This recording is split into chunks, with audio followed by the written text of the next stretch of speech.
Sector 2 स्थित आस्था बहुउद्देशीय कल्याण संस्था द्वारा समाज सेवा से जुड़े अनेकों कार्यों को वर्षों से संचालित किया जा रहा है। वर्तमान में संस्था के कार्यालय में 35 निराश्रित वृद्धजनों को आश्रय प्रदान किया गया। संस्था का कार्यालय जर्जर होने की कगार पर पहुंच चुका है, जिससे यहाँ निवासरत वृद्धों पर खतरा मंडरा रहा है। संस्था के संस्थापक अध्यक्ष ने कार्यालय संधारण और अन्य सुविधाओं को लेकर शासन प्रशासन और समाज सेवियों से मदद की गुहार लगाई है। अज्ञात शवों का अंतिम संस्कार, निर्धन दिव्यांग कन्याओं का विवाह, निराश्रित वृद्धों को आश्रय, निशक्तों के सहयोग, नेत्रदान, रक्तदान, देहदान, पौधारोपण जैसे अनेक समाज सेवा से जुड़े कार्यों को सेक्टर 2 स्थित आस्था बहुउद्देशीय कल्याण संस्था द्वारा वर्षों से किया जा रहा है। वर्तमान में यहाँ छत्तीसगढ़ सहित अन्य प्रदेशों के निराश्रित वृद्धों को आश्रय दिया गया है। इनके खान पान से लेकर इलाज की जरूरतें संस्था द्वारा समाज सेवियों के सहयोग से पूरी की जाती है। संस्था का कार्यालय अब जर्जर होने लगा है। चारों ओर से दीवारों में दरारें उभरकर सामने आने लगी हैं। कई स्थानों से तो ईंटें भी बाहर निकलने लगी हैं। ऐसे में यहाँ निवासरत वृद्धजनों की जान पर खतरा मंडराने लगा है। पूरे कार्यालय सहित किचन की भी ऐसी स्थिति जर्जर है। संस्था के संचालन कार्यों और सहयोग को लेकर संस्था के संस्थापक अध्यक्ष प्रकाश गेडाम ने जानकारी दी। मैं प्रकाश कुमार गेडाम आस्था बहुउद्देशीय कल्याण संस्था का संचालक हूँ। ये संस्था मैंने अपने पिताजी की याद में शुरू की थी, क्योंकि मेरे पिताजी का अंतिम संस्कार में हमारा कोई योगदान नहीं था। गाँव वालों ने उनका अंतिम संस्कार किया। उनकी याद में मैंने शुरुआत में संस्कार करना चालू किया। देखा कि मैंने संस्कार करते करते चलो कुछ लोगों ने मुझे बोला जीवित लोग की भी सेवा करो, तो मैंने फिर देखा कुछ लोग रोड में पड़े रहते हैं और बेसहारा है, तो उनको लाके मैंने अपने संस्था में रखा। पहले 2 रखा, फिर 4 रखा, 4 से 6 हो गए, 10 हो गए, 12 हो गए। ऐसे करते करते आज 35 लोग मेरे अपने आस्था संस्था में वृद्धाश्रम में रहते हैं। इसके अलावा संस्था करीब 10 सालों से अखिल भारतीय दिव्यांग कल्याण युवक युवती का परिचय सम्मेलन कर उनका विवाह कराती निःशुल्क। इस साल 135 जोड़े बने थे, लॉकडाउन के चलते कैंसिल हुए। अब हम उसको दिसंबर के माह में करेंगे। अभी तक संस्था ने 1575 लावारिस लाशों का अंतिम संस्कार किया है। 795 निर्धन कन्याओं का विवाह किया है, जिसमें मैक्सिमम 90% दिव्यांग कन्या है।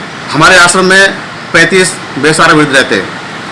शासन प्रशासन एक वृद्ध के लिए 20 रुपया ही भोजन की व्यवस्था करता है, जबकि आश्रम में 50 से 60 हज़ार रुपये महीने का खर्चा है। खाने से लेके पीने लग मेंटेनेंस का अलग है, मेंटेनेंस करने का अलग है। अभी आप देखें जर्जर रूम हो गए, बिजली का है, पानी का है, फिर सीवरेज लाइन है, फिर WC है, मतलब तमाम मतलब एक करके वो अलग मेंटेनेंस अलग है। खान पान का 60 हज़ार रुपये का खर्चा आता है। शासन प्रशासन से आप किस तरह की मदद की अपेक्षा करते हैं? शासन प्रशासन से हमें एक शव वाहन की जरूरत है, एक एम्बुलेंस की जरूरत है, ताकि लावारिस लाशों को उठाने के लिए, और जो बुजुर्ग है बेचारे गरीब है हमारे आश्रम में रहते हैं, उनको दवाखाना ले जाना। आज हमारे आश्रम में 5 लोग दवाखाने में भर्ती है, उनका मोतियाबिंद का ऑपरेशन करना है। बहुत ही 15 दिन से मैंने उनको टेम्पो में ले जाकर गाड़ी में ले जाकर भर्ती किया है। एक एम्बुलेंस की आवश्यकता थी, वो आवश्यकता हमें शासन प्रशासन दे नहीं रहा है, लेकिन ये कि कुछ भिलाई के कुछ दानदाता है जिनके माध्यम से हमारे संस्था का काम चल रहा है, और अभी तक कोई परेशानी नहीं आई। जब भी मैं कोई काम करता हूँ कोई परेशानी नहीं आती, अपने आप कोई ना कोई सामने आ जाता है। ये हमारी ईश्वर की देन है, या हमारी मेहनत की देन है, या हमारी सच्चे लगन की देन है, मैं नहीं मानूँ। कोई ना कोई सामने आता है, काम रुकता नहीं, काम चल रहा संस्था का। कार्यालय भवन के जीर्णोद्धार को लेकर रायपुर निवासी मंगनानंद शर्मा द्वारा संस्था को 50,000 रुपए का सहयोग प्रदान किया गया है। इस राशि से कार्यालय के कुछ हिस्सों का जीर्णोद्धार संभव हो सकेगा। मंगनानंद शर्मा ने इस पर अपनी प्रतिक्रिया दी। मेरे लड़के में मेरे फादर जो है ना, वो मेरे गुरु हैं। मेरी माँ मेरी अध्यक्ष, ठीक। मैं अपने फादर के और मेरी पत्नी ने ये रास्ता मुझे दिया है जो मैं यहाँ तक आया हूँ। मेरे लड़के ने आज तक कभी कुछ नहीं बोला कि क्या कर रहे, कितना पैसा है, क्या पैसा। जो मैंने दे दिया अपनी लड़कियों को, 3 लड़के हैं मेरी, मैंने जो कुछ लिया उससे मैं संतोष हूँ सबको, और मैं सबको साथ। मेरी पत्नी की वजह से मैं आज तक आया हूँ। मेरी पत्नी का नाम है सर्वेश्वरी देवी, मेरा लड़के का नाम है संजय शर्मा, मेरी बहू का नाम है पूजा शर्मा। मेरा नाती है, 5 छोड़ नाती है मेरा। मेरी सबसे बड़ी लड़की अंजू, उसके बाद में उसकी लड़की है प्रिया साहू, ठीक है। फिर मेरी नाती हो। जो काम करना आपको दान करना तो ऐसी जगह देना कि जो इसके भेजो, आप ऐसे दोगे कोई फायदा नहीं होगा। बात मुझे और कुछ नहीं कहना, धन्यवाद।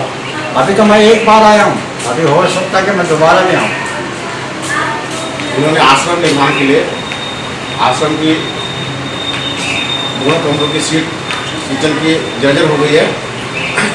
इस सीट को बदलने के लिए, निर्माण कार्य के लिए, रिपेयरिंग के लिए उन्होंने आश्रम वृद्धाश्रम को 50,000 रुपया अपनी तरफ से दान किया है और इसके लिए हमारी संस्था इनको बहुत ही आभार व्यक्त करती है इनका, और इनको हमारे आश्रम के सभी वृद्धों की ओर से इनके सुखी और स्वस्थ जीवन के लिए, परिवार के लिए सुख और चैन की कामना करती है। धन्यवाद। ऐसी दान पुण्य से हमारी संस्था चल रही है। ऐसे लोग जुड़ते रहेंगे तो हम और भी आगे काम करते रहेंगे, सेवा करते रहेंगे। अभी हमारे आश्रम में 35 बेसहारा वृद्ध रहते हैं जिनकी सेवा हम कर रहे हैं। धन्यवाद। मैं इनके समाज को एक बार फिर धन्यवाद। मैं इनको धन्यवाद दे रहा हूँ कि ये जो चला रहे हैं। बहरहाल संस्था द्वारा निस्वार्थ भाव से समाज सेवा से जुड़ा कार्य वर्षों से किया जा रहा है।